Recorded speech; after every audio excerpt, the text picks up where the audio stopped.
The name Liu Cixin has become synonymous with China's sci-fi industry, but now there are a plethora of books and movies that come out every year. In 2021, there were 37 movies made on the sci-fi theme, and the Chinese sci-fi industry in 2018 was at least worth $6.5 billion.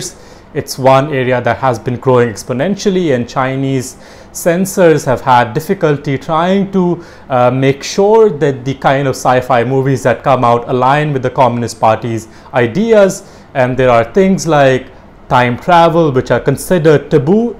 But Liu Cixin did not introduce sci-fi to China. There's a long history of sci-fi movies and books in China, which goes back to the time when Soviet Union was a big influence on the Chinese sci-fi industry and the way it developed over the years, especially the movies which were made in the Czech region of the Soviet Empire.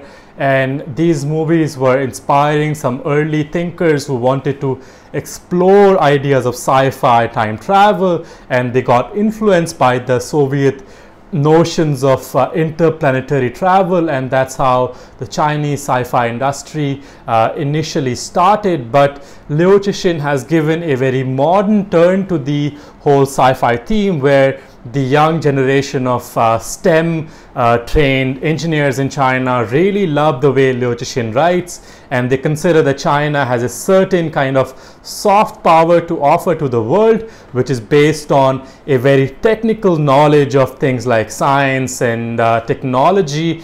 And that's how China hopes to project power in the world as well as beyond our planet Earth. One of the current debates about the evolution of sci-fi industry in China is that the sci-fi industry is not exactly very Chinese.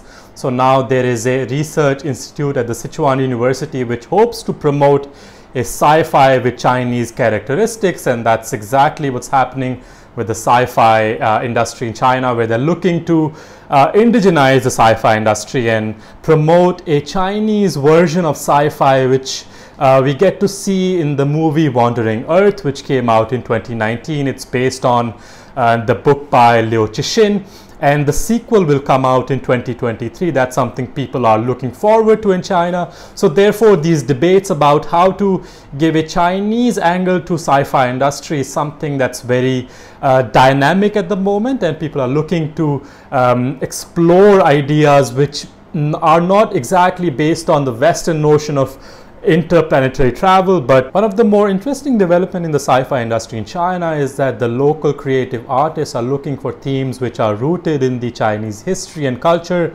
A movie which came out in 2021 called Journey to the West, and that's the name which is based on the initial classic Journey to the West. And this particular 2021 movie is about an editor from a major city who goes to a village to explore the recent sightings of an unidentified object. And in the movie, the character then discovers a person who points towards a hill close to the village where the reason behind the sightings could be found.